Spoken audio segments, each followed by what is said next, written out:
Boa noite para você, sou eu, Alan Passos, e este é o novo Conversa de Redação Noite, espaço do jornalismo da Itatiaia, que você já está se acostumando para debater também à noite os principais assuntos do dia, os temas que realmente importam na sua vida. E hoje aqui ao meu lado, os jornalistas Edilene Lopes, o William Travassos e o empresário Leonardo Bortoleto. Pessoal, o primeiro assunto desta noite, a partir de 1º de novembro, já no próximo mês, o trabalhador que aderiu ao saque aniversário do FGTS vai ter limitações na hora de antecipar o benefício nos bancos. Aí eu vou pedir um minutinho de vocês para explicar as principais mudanças e passar as palavras até para que o nosso ouvinte entenda o que vai ser alterado. As principais modificações são limites de valores. O empréstimo passa a ser limitado a, no máximo, R$ 500 por parcela. Podem ser 5 parcelas em 12 meses, no máximo, então, de R$ 2.500. A partir de novembro do ano que vem, 2026, esse valor vai ser ainda mais reduzido, no máximo 3 parcelas de R$ 500, ou seja, no máximo R$ 1.500. Até então não tinha nenhum teto. Limite para frequência. O trabalhador vai poder contratar apenas uma operação de antecipação por ano. Pela regra anterior, era possível fazer várias operações, as chamadas operações simultâneas. E a carência... O trabalhador só pode contratar as antecipações nas instituições financeiras 90 dias depois da adesão ao saque aniversário. Antes não tinha essa limitação e a pessoa podia pedir o saque aniversário no mesmo dia que aderia a essa modalidade. A gente está falando, então, Bortoleto, de um valor que a pessoa vai continuar sacando, ela tem direito a antecipar, mas agora com algumas regras e algumas limitações nesses valores. Boa noite, bem-vindo à Conversa de Redação Noite. Boa noite a todos os ouvintes da Itatiaia, os amigos de bancada. Alan, vou começar pela frase do nosso ministro. Ele diz que a mudança tem como objetivo evitar abusos contra o trabalhador. Ministro, não tem nenhum abuso, porque a regra é clara. Desculpe, mas a regra é clara. O que não temos é educação financeira. O que a gente não tem é a capacidade de, a hora de receber uma oferta do sistema financeiro, conseguir fazer a leitura correta. O que vai acontecer aqui agora é que o cidadão vai sacar menos. Ele vai sacar menos, não quer dizer que ele precisa de menos dinheiro. Quer dizer que ele vai ter que recorrer ao sistema financeiro tradicional, convencional, e pagar mais juros. Não estou nem entrando no mérito se essa medida ela é boa ou ela é ruim, mas ela tem consequências. Muita gente antecipava muitos anos, então ficava preso a esse sistema. Então, sobre esse aspecto, é bom. Mas, para mim, mais parece um rebatizar de algo que foi criado pelo governo anterior, sem verdadeiramente se importar com o efeito prático. Praticidade. Vai sacar menos, vai ter que pagar mais juros em outro sistema de saque para poder continuar tendo dinheiro na mão. Travassos, o que o Bortoleto está dizendo é que ele nos convenceu com esse papo do ministro Luiz Marinho de que é para proteger o trabalhador. Te convence? Boa noite. Não me convence. Muito boa noite à bancada, aos ouvintes da Itatiaia. E aí eu gostaria de trazer um ingrediente nesse jogo e até provocar, né? Edilene está com a gente, a turma em Brasília, porque mais de 1,2 milhão de empresas foram notificadas para regularizar os débitos do FGTS. Fizeram um levantamento nacional e a gente tem aí do FGTS digital apontando 10 bilhões de reais em dívidas de empregadores com o fundo. São 9,5 milhões de trabalhadores que estão sendo afetados. E aí, a conta não está fechando e por isso nós mudamos a regra do jogo, porque eu estou falando de 10 bilhões de reais que as empresas não pagaram ao trabalhador, não depositaram no fundo de garantia. E aí, quando o Bortoleto fala, olha, o cara não vai pegar mais esse abono, né, esse direito que ele tem em função do seu aniversário, do FGTS, e não vai conseguir negociar com uma instituição financeira. Dentro desse levantamento, aponta que é o seguinte, o ministro fala isso, né, que 30% ficou com o trabalhador e 70% para as instituições financeiras, ou seja, elas ganharam dinheiro em cima da tragédia humana que nós estamos vivendo, do endividamento, lembrando que 48,6%, né, das famílias brasileiras, o número de famílias endividadas no Brasil chegou a 48,6%. A gente está falando, meu amigo, em torno de, segundo a Confederação Nacional de Dirigentes Lojistas e do SPC Brasil, revela que pouco mais de 43% da população adulta está inadimplente. O número corresponde a quase 70 milhões de CPFs negativos. E ainda tem gente comemorando a economia e os números desse governo.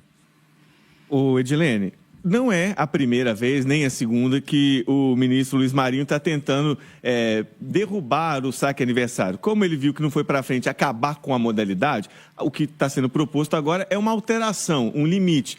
Mas isso já vinha tentando ser feito aí pelo ministro em Brasília. Boa noite. Boa noite, Alain. Boa noite, Travassos. Boa noite, Bortoleto. Vamos entender o argumento do ministro, que é para proteção do trabalhador. Parcialmente está correto. O Fundo de Garantia por Tempo de Serviço, o FGTS, ele existe justamente para que o trabalhador tenha um recurso guardado em caso de uma emergência, em caso de uma demissão. Então, quanto menos você tira desse recurso, mais você estaria protegido. Só que há um grande problema com o FGTS, que o rendimento dele é baixíssimo. É 3% mais TR, é como se fosse a poupança. Vamos supor que a população brasileira tivesse educação financeira, guardar esses recursos, ter disciplina para isso e fazer um investimento com rendimento maior, seria muito maior, muito mais benéfico para o trabalhador brasileiro. Esse é um ponto. Qual é o segundo ponto? Não é apenas para a proteção do trabalhador, é para a autoproteção do governo, porque esse recurso do FGTS, o governo usa ele o tempo inteiro para fazer diversas operações, para fazer mais dinheiro, para investir em títulos públicos, para investir em financiamento de imóvel. E não é só a gente que pega o dinheiro do FGTS para financiar imóveis, não. O governo pega a parte que ele fica ali girando e também investe em construção civil, investe na indústria, ou seja, o governo está fazendo uma poupança, o trabalhador saca menos e o governo fica com mais recurso disponível para manejar. Então é também uma forma de autoproteção. Essa é a parte que o ministro não fala, mas essa parte, Alain, ela também existe. Bom, vamos mudar de assunto aqui, pessoal, porque 15 profissionais que atuavam na Vale à época do rompimento da barragem da mina do Feijão, da córrego do Feijão lá em Brumadinho, tiveram os registros cancelados pelo CREA, que é o Conselho Regional de Engenharia e Agronomia de Minas Gerais. São decisões definitivas, Edilene, não cabe mais recurso. Esses engenheiros, então, estão impedidos de exercer a profissão permanentemente. Vou começar esse assunto com você, que teve lá na tragédia, pisou naquela lama, conversou com muitas dessas pessoas, e aí cobra-se muito punição efetiva a CPFs envolvidos naquela tragédia. 15 engenheiros não estão presos, mas vão deixar de exercer a profissão. Cobri muito, Alain. Nós, a Itatiaia, ela não esquece, ela não larga essas histórias, porque é um papel nosso fazer essa cobrança. Cobrimos Mariana, cobrimos Brumadinho, acompanhei a tristeza dessas pessoas, não apenas das vítimas, mas também desses trabalhadores, porque no fim das contas, por mais que tenha havido omissão e falta de responsabilidade, ninguém quer que uma tragédia como essa aconteça. Quando ela acontece, ela destrói a vida de muita gente, tanto daqueles que sabiam que poderiam ter contribuído para não acontecer, quanto daqueles que foram pegos de surpresa. Pior ainda para quem foi pego de surpresa e não teve responsabilidade nenhuma. Mas, no fim das contas, eu acho certo. A pessoa que tem que fazer jus à responsabilidade que lhe foi dada. Se você é um engenheiro, não tem responsabilidade suficiente. Se você é um gestor e não tem responsabilidade suficiente, infelizmente, você não está apto a exercer seu trabalho. Então, por mais que essas pessoas estejam sofrendo, eu acho que faz parte do papel do CREA não deixá-las exercer a profissão. É triste, mas é um tipo de punição que protege a sociedade. É bom e importante, tem um recado para que todas as pessoas tenham muito cuidado com o dom que lhe é dado, o dom que cada um de nós tem e com o trabalho que cada um de nós tem, porque é preciso ter responsabilidade com isso. Quando não se tem, eu acho que você deve ser, de fato, infelizmente, tirado de circulação. Ô Travassos, o que o CREA pode fazer como punição máxima é isso, né? Senão a gente mistura aqui as coisas. Mas você acha que a corda estourou para o lado mais fraco ou não? É uma punição mínima também para esses profissionais merecida? Me apresenta aí o nome dessa turma, que eu quero saber se eles aparecem na lista dos 16 denunciados, né? Que nós temos aí, são pessoas da Vale e da Tuvisud, né? Que eram, na verdade, aí os funcionários, inclusive o diretor-presidente, na época, que é o Fábio Schwartzman, ele que, dia 16/9 agora, de setembro, o Superior Tribunal de Justiça adiou o julgamento, mais uma vez, do recurso do Ministério Público Federal, que busca reabrir a ação penal contra esse senhor, que na época era o presidente, Ele era o presidente da Vale. Então eu quero saber o seguinte, dessa listinha aí, porque foram 272 pessoas mortas. 270 vítimas. O fato de falar para o cara, olha, você não vai trabalhar mais como engenheiro, tudo bem, você vai trabalhar com o quê? Você vai fazer qualquer outra coisa, amigo. Mas você pode viajar, você pode ver a sua família, você pode curtir uma área rural, você pode ir para a praia, dar um mergulho, enquanto essas famílias ainda choram os seus mortos. E aí eu quero saber o seguinte, quem foi condenado criminalmente por esse acidente. Esses 15 que aparecem aqui, eles estão na relação dos 16 que foram denunciados lá atrás? Porque é uma vergonha, uma tragédia desse tamanho, e eu não vi ninguém preso ainda. Pelo contrário, é uma punição. Falar, você não vai trabalhar mais como engenheiro. Ok, tá tudo bem, mas isso não muda a vida, né, daqueles que perderam seus parentes. E aí, Bortoleto, é uma punição necessária, demorada, pequena, na sua opinião? Eu acho demoradíssima. Não é demorada, não, ela é demoradíssima. Agora o CREA chegou ao limite do que ele pode fazer. Na minha opinião, fez o que deveria ter feito com grande atraso. Porém, é o máximo que ele pode fazer. O resto, cabe à justiça ser célere para poder fazer justiça a todos que perderam, que não vai remediar, é óbvio que não vai remediar. Aquilo ali é um fato que vai manchar a história de Minas Gerais, a história das empresas envolvidas, dos profissionais que ali estavam, mas o recado do CREA está dado. A minha pergunta é, a esses 15, valeu a pena? Valeu a pena negligenciar dessa forma? Acredito que não. Estudar o tempo que estuda, para poder depois se especializar como se especializa e depois ficar privado de poder exercer isso pro resto da vida, não valeu a pena. Concordo com você, Travasso. É muito pouco comparado a tudo, mas é o máximo que o Sim, Conselho mas você pode fazer. toca num ponto, o tempo que o CREA levou para fazer isso, né, que é uma vergonha. Me perdoem. E é o pior de tudo, gente. Quando você fala da tragédia, você fala na reparação, né, ambiental, nas indenizações para as famílias, mas eu não vejo a parte criminal disso. O andar e falar o seguinte, ó, fulaninho participou dessa tragédia, ele era o responsável por monitorar XYZ ou do laudo X, e agora o senhor vai ser responsabilizado e preso. O que as famílias querem é tribunal do júri e em Brumadinho, né? Essa foi uma grande luta. Justo. E é o que ainda está se buscando na Justiça. O ministro da Justiça, Ricardo Lewandowski, anunciou hoje a criação de um comitê para coordenar ações de enfrentamento à crise provocada por essa intoxicação por metanol. Hoje, Travassos, lideranças do governo federal receberam pessoas que estão aí à frente do setor produtivo, com o objetivo de acelerar a adoção dessas medidas, e o Lewandowski diz que o objetivo não é prejudicar todo o setor de bebidas alcoólicas, mas sim separar o joio do trigo para continuar, dar uma resposta eficaz para essa crise que está rolando. Ministro, eu vou falar uma coisa para o senhor. O senhor tem uma mania de criar essas comissões e eu vejo isso como um discurso político, no fundo, para dar algum tipo de satisfação à sociedade. A adulteração de bebidas não é nenhuma novidade.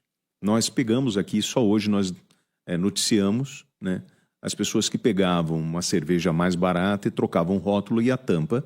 Isso aqui em Minas Gerais, nós não temos nenhum caso de intoxicação por metanol, que fique registrado isso, segundo o Fábio Baquerete, que é o secretário de Saúde do Estado de Minas Gerais. Nós pegamos um outro que estava fazendo uma fabricação de cachaça, aquela pequenininha, corote, aquela de baixo valor, o cara estava falsificando aquilo. Então, esse é um problema nacional e há anos existe. E agora, em função disso, eu vou criar um comitê para a coordenação de ações de enfrentamento à crise provocada. Pelo amor de Deus, meu amigo. Pelo amor de Deus. E o que mais me assusta nisso, e eu volto a dizer, é o Estado de Minas Gerais. Eu queria ver aqui uma varredura no Estado de Minas Gerais em cima dessas destilarias, dessa fabricação de bebida informal que existe no Estado de Minas Gerais, porque nós vivemos uma tragédia aqui, que é a tragédia da Barc, onde 10 pessoas morreram e nós tivemos 19 com sequelas. E detalhe, ainda não tem ninguém preso. Ainda não tem ninguém indenizado. E o pior, as vítimas não estão mais falando. Não sei se aconteceu algum tipo de acordo extrajudicial para conseguir o silêncio dessas pessoas. E é um absurdo. Por que Minas Gerais não está levantando essa bandeira? Agora o ministro está fazendo política, né? Edilene, de acordo com o ministro, esse grupo vai ter uma atuação informal e deve funcionar como um canal permanente de troca de informações entre o governo federal e o setor produtivo. Alan, eu estou com o William Travassos. Eu também acho que é mais uma estrutura para inglês ver, que é uma resposta do executivo, porque tem que dizer alguma coisa, já que o assunto está pegando fogo, mas não sei se efetivamente vai funcionar. O que a gente precisa é de fiscalização por parte dos órgãos públicos e de boa fé por parte dos fornecedores, de toda a cadeia produtiva até chegar na mão do consumidor. Porque, na verdade, eu não sei se é Deus que guarda ou se, de fato, a maior parte das pessoas é mesmo de boa fé. Porque a gente fica na mão de sabe-se lá quem. Se depender daquele que está fornecendo para você, você não sabe se você está na mão de um bom, de um ruim, se misturou, se não misturou, se está preocupado com a procedência, se não está, sai de casa, almoça fora, come e não sabe se vai voltar, porque agora a gente tem mais esse episódio. O Travassos bem citou o caso da Baker, foi uma aberração que aconteceu em Minas Gerais, não apenas pelo erro da empresa, mas pela postura imediata dela, que diz que o que as pessoas estavam falando era fake news, deu uma assistência pífia no início e agora, no fim das contas, o Travassos revelou aqui na Itatiaia que está tentando falar com essas pessoas e parece que elas não falam porque há algum tipo de acordo ou algo do tipo que é o que o Travassos cogita. Eu acho que a gente tem que ter mais respeito com aquelas pessoas que confiam na gente. Quando alguém vai no seu estabelecimento beber, comer, ela está confiando na sua boa-fé. Se você não é confiável, infelizmente, na minha avaliação, nem merece fazer parte do mercado que fornece para a gente. Ô, Bortoleto, lideranças desse setor produtivo aí, a indústria, né, dos destilados, é que pediram para essa reunião acontecer. Não sei, a mim parece que toda hora o ministro da Saúde estava falando, não beba destilado, já na dúvida não beba. Pode ser uma tentativa de conter os danos para não atingir o setor como um todo, ou não? Não, sem sombra de dúvida que é, mas para ser mais específico, ministro, a fiscalização não funcionou. Se ela não funcionou, aí já não é mais papel da fiscalização, é caso de polícia. Caso de polícia que vai no estabelecimento onde foi comprada uma bebida que prejudicou a saúde de uma pessoa e levou outra à morte. Muito bem.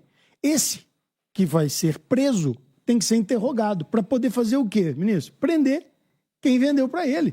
É um processo que não precisa de muita inteligência e nem muita sofisticação. É prender, interrogar para prender. Tem que chegar até a ponta de quem é que adultera. Agora, pode prestar atenção.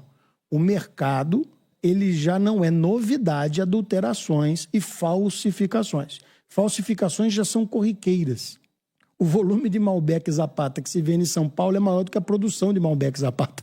Então é muito simples de entender. Falsificação tem a rodo. Adulteração com produto nocivo à saúde é coisa criminosa e muito mais relevante e importante do que falsificação, na minha opinião. E a gente não podia, então, começar a cobrar dos órgãos de fiscalização e a eficiência desses órgãos que recebem verbas para manter lá os seus cabides de emprego ou gente que vai trabalhar e no fundo não funciona? Vamos pegar o número de fiscais que hoje nós temos na Vigilância Sanitária, na Anvisa, em todos os órgãos competentes, para a gente poder ver, por exemplo, na fiscalização mesmo desse novo modelo de barragem que nós temos. Quem fiscaliza? Quantos fiscais nós temos no estado de Minas Gerais? Quantos fiscais hoje estão nas ruas do estado de Minas Gerais fiscalizando estabelecimentos comerciais que estão vendendo produtos irregulares? E isso cabe aos municípios também. Então, é um trabalho de todos. 1 minutinho e meio para a gente debater esse último aqui, mas acho que vale passar por ele. O presidente Lula está animado, declarou que, entre aspas, é muito difícil alguém ganhar do atual governo nas eleições de 2026. Foi uma entrevista que ele deu à TV Mirante, afiliada da Rede Globo lá no Maranhão. É difícil mesmo ganhar do Lula em 2026, Travassos? Se a economia continuar desse jeito, Lula, eu acho que não vai ser tão difícil, não.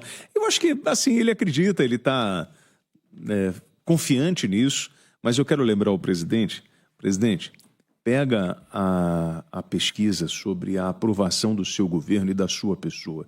E eu acho que isso pode trazer um retrato para o senhor que não está dentro dessa realidade, dessa sua visão, né, toda essa sua animação. Talvez com a verba que o senhor está gastando em publicidade, em divulgação em redes sociais, com todo esse movimento, talvez melhore sim. Bortoleto, o presidente falou que se brincar em serviço, aí termina dando de mão beijada para os adversários a eleição. Mas se correr como tudo está hoje, o governo vai terminar muito bem. Bom, não esperava nada diferente de uma frase vindo dele falando no Maranhão a uma afiliada da Rede Globo naquela ocasião, e é daqui que a gente colhe essa informação. Fato. O governo, ele tem que acreditar que ele tem condição de fazer isso. Números, não é isso que demonstra. Então, se for na linha do que está acontecendo, eu acho que o Lula está com muita fé. Edilene, por tudo que você acompanha de bastidores aí em Brasília, isso é fé característica do Lula, é estratégia já de comunicação ou o governo realmente acredita que está de vento em popa? Eu acho que são as três coisas. Vento em popa é demais, Alan Passos, mas o governo tem uma certa competitividade. Conseguiu lançar os programas que queria, apertando os ministros agora nos últimos meses desse ano, e ficou com a bola no pé que foi colocada pela própria oposição. Essa história de conjugar o elemento Bolsonaro com o elemento Trump acionou um nacionalismo junto com uma necessidade do PIB brasileiro de buscar um socorro junto com o presidente Lula, e isso acabou revertendo contra a própria oposição. Deu uma guinada, o governo estava numa queda de popularidade lá no início do ano, deu uma recuperada, agora está com a pauta positiva mais perto da eleição e, de fato, como as pesquisas mostram, o presidente Lula é o nome mais competitivo da esquerda, mas no cenário não estão postas outras peças que também podem fazer uma frente ao presidente, como o governador de São Paulo, Tarcísio de Freitas. É cedo demais para o presidente comemorar, mas no cenário em que está posto, ele, pelas pesquisas até então, tanto as internas quanto as externas, é o nome mais competitivo. Então, isso explica o otimismo do presidente Lula. E mesmo que ele tivesse pessimista, ele ia falar que está otimista, né? Porque ninguém fala que está na pior. Essa é a verdade, Alan Passos. Edilene Lopes, William Travassos e Leonardo Bortoleto participaram do Conversa de Redação Noite desta terça-feira.